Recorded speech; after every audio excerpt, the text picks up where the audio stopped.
연말 배당 시즌을 앞두고 지지부진한 흐름을 보이고 있는 국내 증시에서 리츠주, 새로운 투자 대안으로 떠오르고 있습니다. 현대차그룹이 내년부터 손을 놓고 주행할 수 있는 레벨 3 수준의 고속도로 자율주행 양산 기술을 도입하게 됩니다.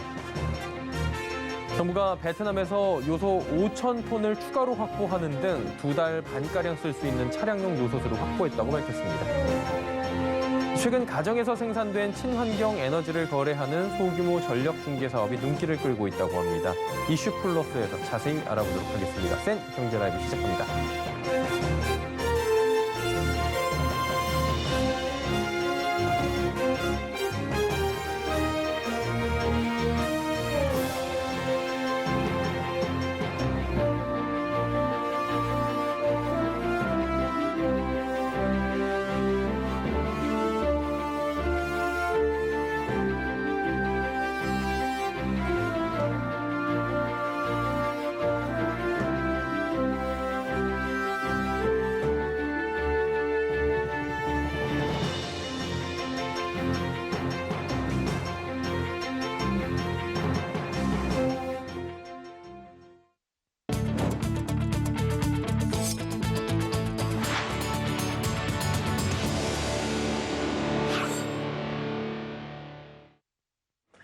시청자 여러분 안녕하십니까? 센 경제라이브 서정덕입니다.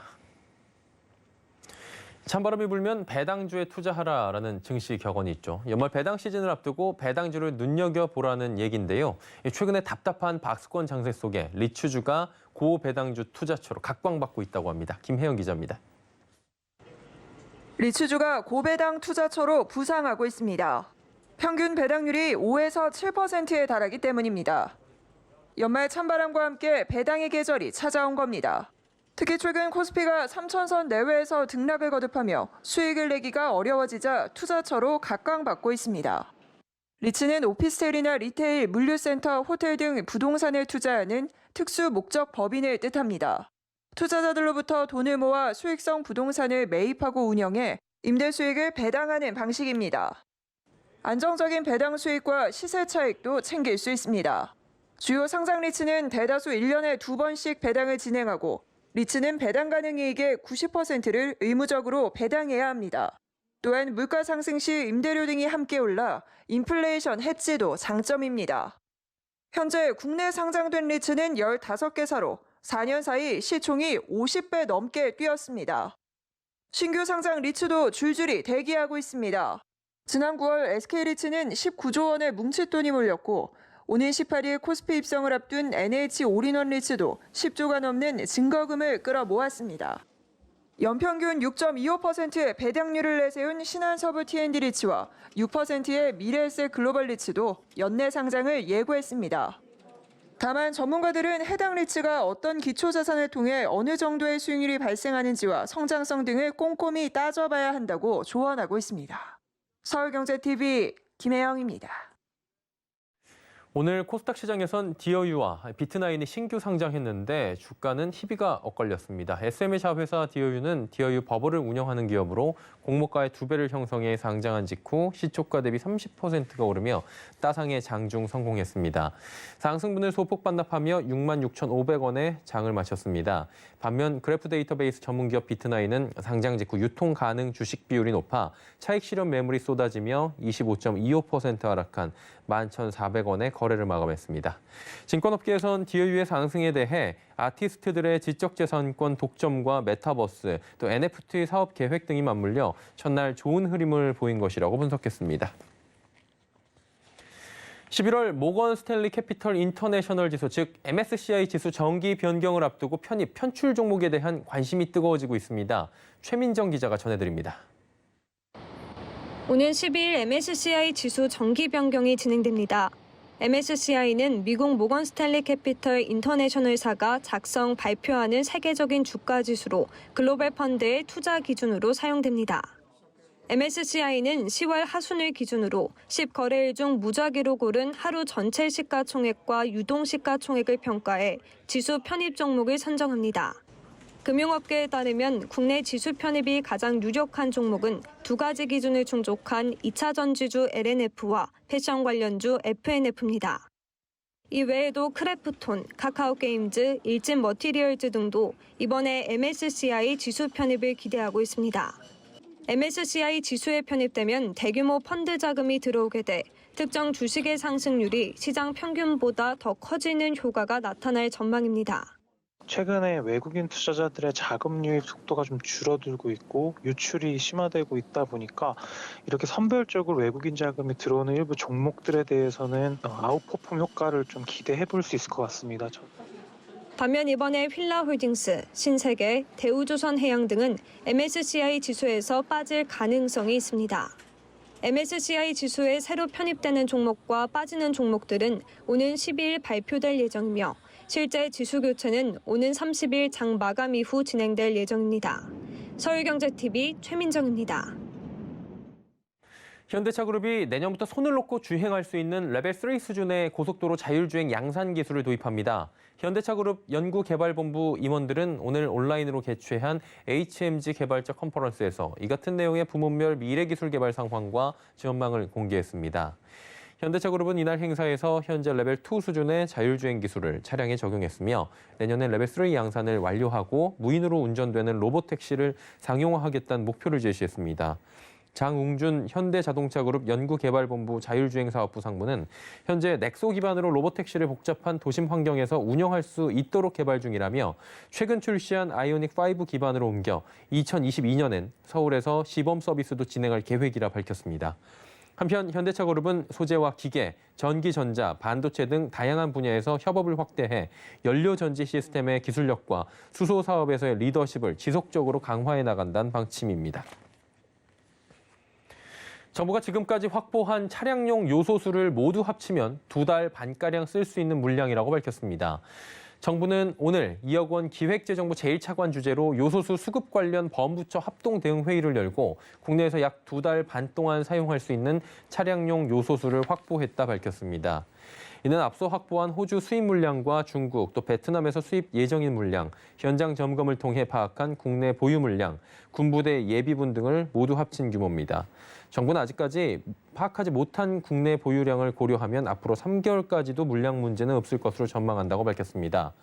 또 정부는 베트남에서 요소 추가 물량 5천 톤을 확보했다고도 밝혔습니다. 다만 요소가 차량용으로 사용 가능한지 여부에 대한 확인이 필요하고 부적합 시에는 산업용으로 제조할 계획이라 덧붙였습니다.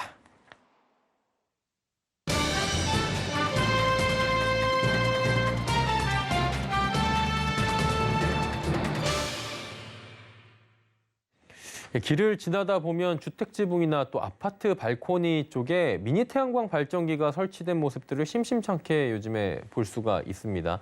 자, 이렇게 가정에서 친환경 에너지를 생산하고 이 에너지를 또 판매할 수 있는 소규모 전력 중개 사업이 주목받고 있다고 합니다. 그런데 가정에서 생산한 전기로 에너지로 돈을 번다. 이 부분이 솔깃하시고 좀 의아하실 텐데요. 자세히 알아보도록 하겠습니다. 경제산업부 장민선 기자 나와 있습니다. 어서 오세요. 안녕하세요. 네. 소규모 전력 중개 사업이란 단어 자체가 조금 생소하게 다가오는 것 같아요. 정확히 어떤 의미입니까? 네, 쉽게 말하면 일반 가정에서 전기를 생산해서 팔고 돈을 버는 사업입니다. 지난 2018년 12월부터 소규모 전력 중개 사업 제도가 국내에 도입되면서 일반인들도 쉽게 전기를 시장에 팔 수 있게 됐는데요. 소규모 전력 중개 사업은 1메가와트 이하의 신재생 에너지와 에너지 저장 장치 그리고 전기 자동차 등에서 생산한 전력을 중개 사업자가 모아 전력 시장에서 거래하는 사업입니다.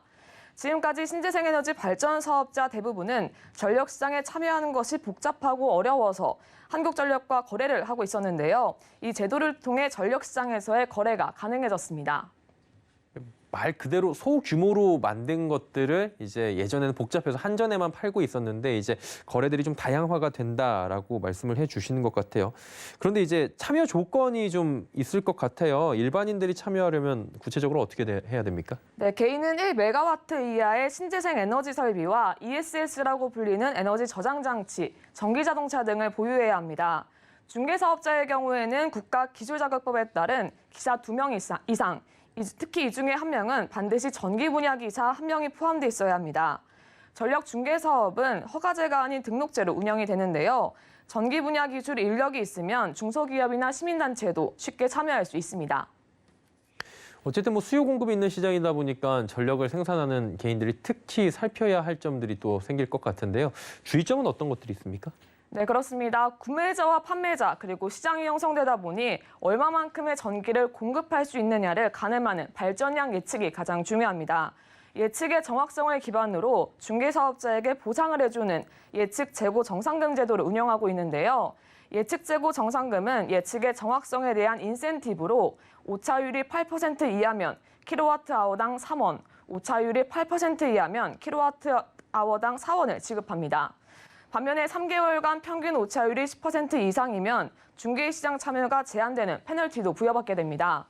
상황이 이렇다 보니 재생에너지 발전소를 사업 용도로 설치하는 경우 예측의 정확성은 수익성과 직결되기 때문에 매우 중요하다고 할 수 있습니다. 그러니까 한마디로 예측이 지금 가장 중요하다고 말씀을 해주셨고 그럴 것 같은데 이게 쉽지 않을 것 같아요. 그렇다면 정확하게 예측하는 방법이 있을 것 같은데 어떤 것들이 있습니까?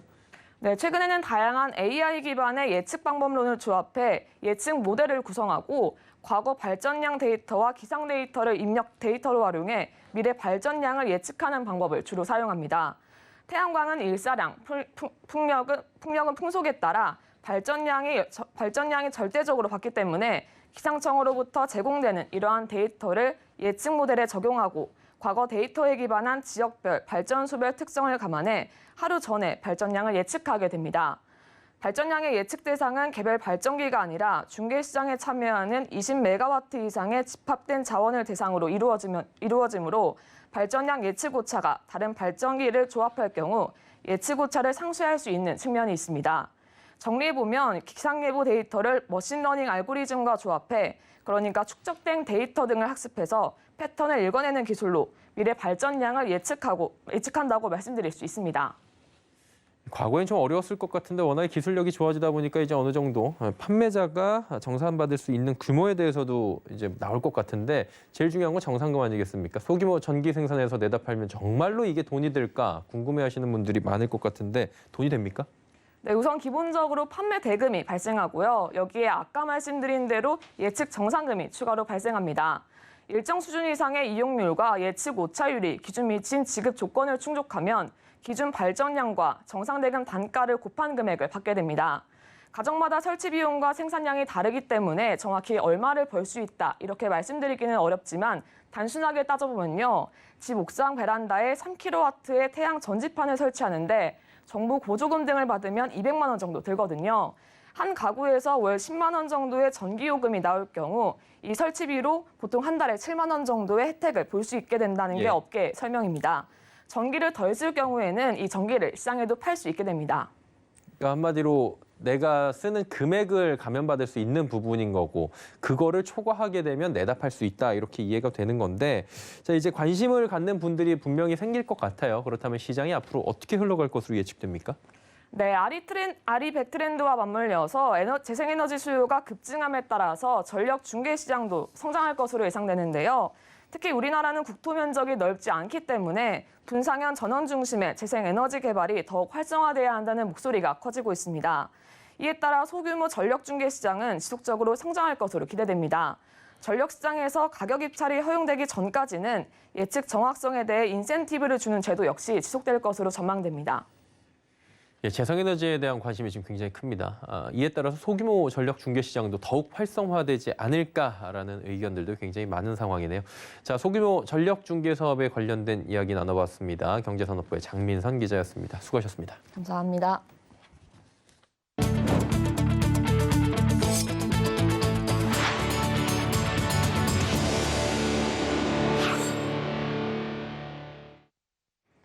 국내 소상공인들이 연간 1,500조 원 규모의 생산 유발 효과를 창출한다는 연구 결과가 나왔습니다. 지역 삶의 질을 높여 사회적 가치가 높아진다는 분석인데요.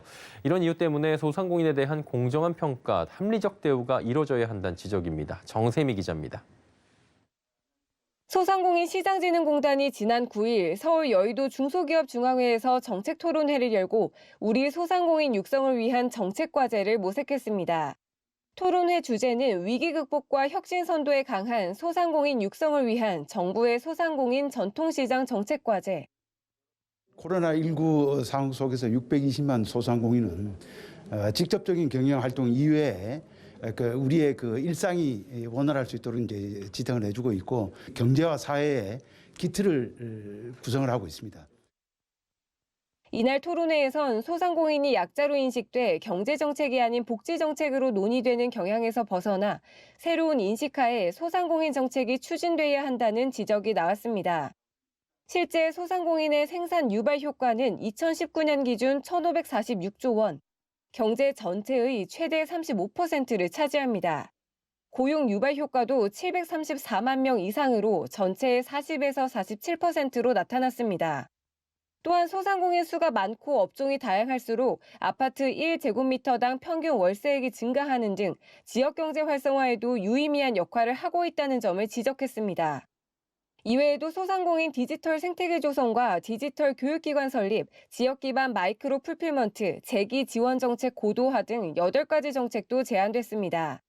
한편 토론회에는 조봉환 소상공인 시장진흥공단 이사장과 이하경 국회 산업통상자원 중소벤처기업위원회 위원장, 최승재 국민의힘 의원, 이동주 더불어민주당 의원 등이 참석했습니다. 서울경제TV 정세미입니다.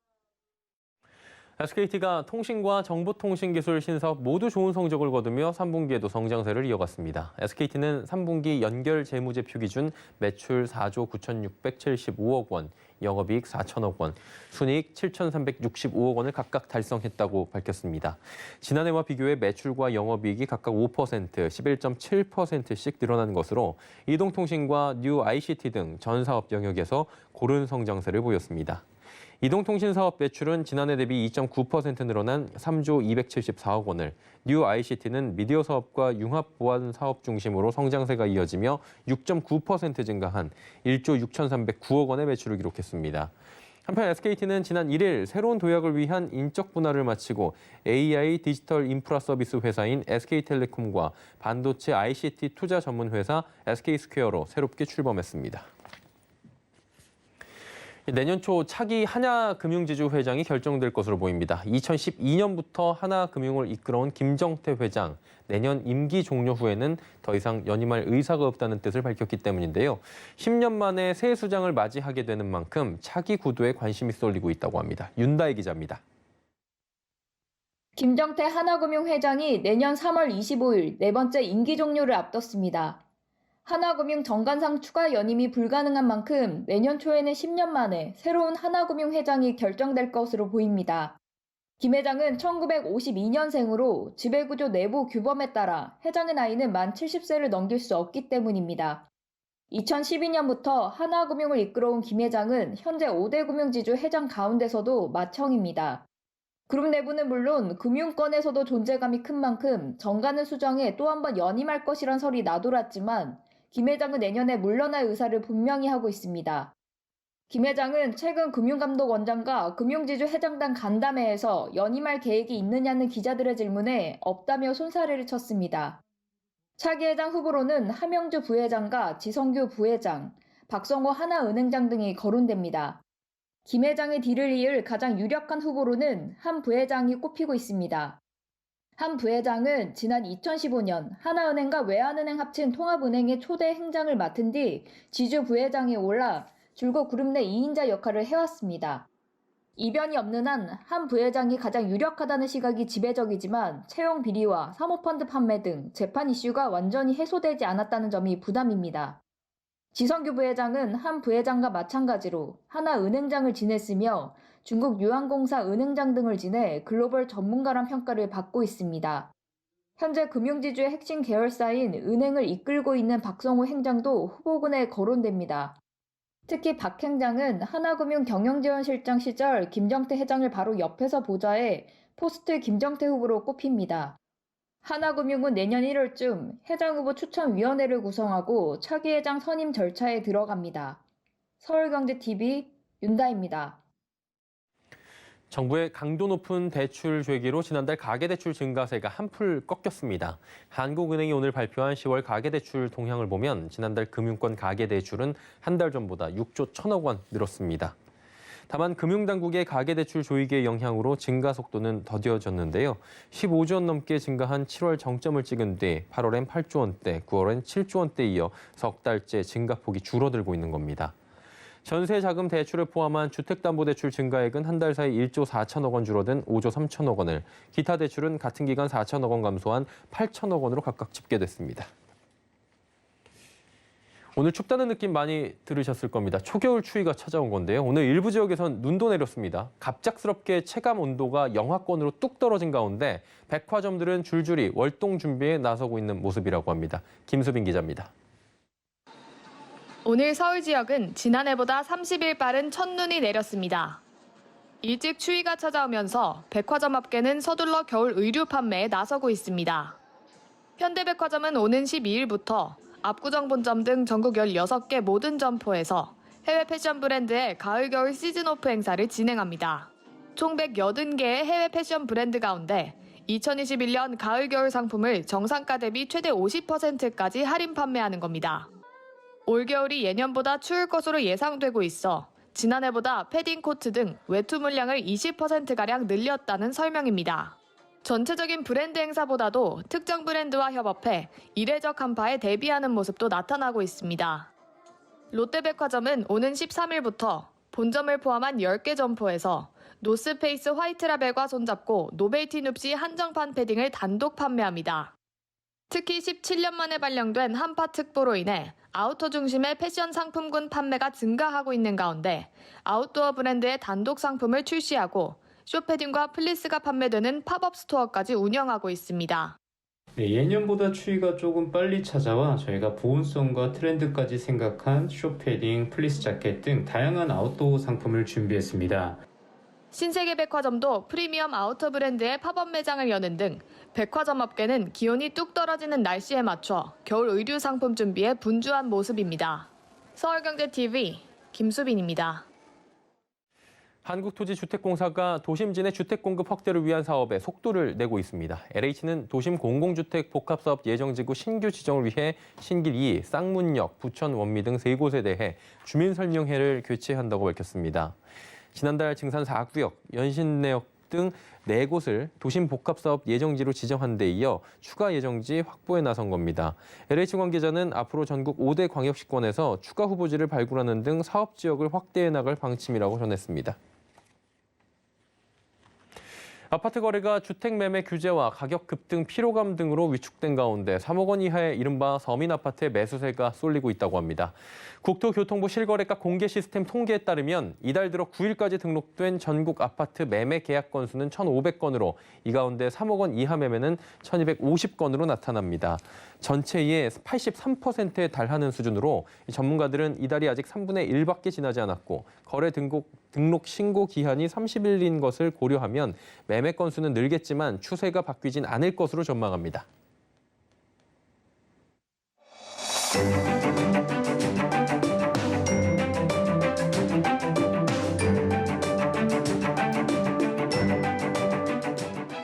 안녕하세요. K웨더 라이프스타일 예보 김단비입니다.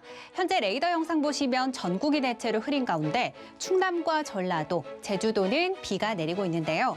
내일까지 북쪽을 지나는 기압골의 영향을 받으며 서쪽 지방을 중심으로 비가 내리겠습니다. 충남과 전라도, 제주도는 종일, 경기 남부와 충북, 충남 동부는 아침부터 낮 한때 비가 내리겠고요. 서울과 경상 서부 내륙 지역도 산발적으로 빗방울이 떨어질 때가 있겠습니다. 내일까지 예상되는 비의 양은 충남과 전라도, 제주도에 5에서 20mm, 그 밖에 경기 남부와 충북은 5mm 내외가 되겠고요. 기온이 낮은 산간 지역을 중심으로는 눈이 내려 쌓이기도 하겠습니다. 한편 지속적으로 찬 공기가 유입되며 내일 아침도 기온이 크게 내려가겠는데요. 서울의 아침 기온 0도, 춘천 영하 2도로 초겨울 추위가 나타나겠고요. 찬바람이 불며 체감 온도를 끌어내려 더 춥게 느껴지겠습니다. 낮 기온은 서울 8도, 춘천은 9도 선에 머물겠습니다. 다음은 자세한 지역별 날씨입니다. 중부지방은 대체로 흐리고 곳곳으로 비가 내리겠고요. 아침 기온 인천 2도, 대전 3도, 낮 기온은 인천 10도, 대전 11도가 예상됩니다. 동해안을 중심으로는 며칠째 강풍특보가 발효 중인데요. 시설물 관리와 화재 예방에 각별히 주의하시기 바랍니다. 남부지방 광주와 전주, 제주에는 비가 내리겠고 낮 기온은 광주와 대구 12도, 제주 16도가 되겠습니다. 현재 대부분 해상에는 풍랑특보가 내려진 가운데 내일도 전 해상의 물결이 최고 4에서 5m로 매우 거세게 일면서 특보는 내일까지도 계속되겠습니다. 항해나 조업하는 선박들은 앞으로 발표되는 기상 정보를 계속해서 확인해 주시기 바랍니다. 금요일까지 충남과 전라도, 제주도에는 비가 이어지겠고요. 일요일에는 중부지방을 중심으로 비가 내릴 전망입니다. 날씨였습니다. 수엔 경제 라이브 저희가 준비한 소식은 여기까지입니다. 건강한 저녁 시간 보내시길 바랍니다. 고맙습니다.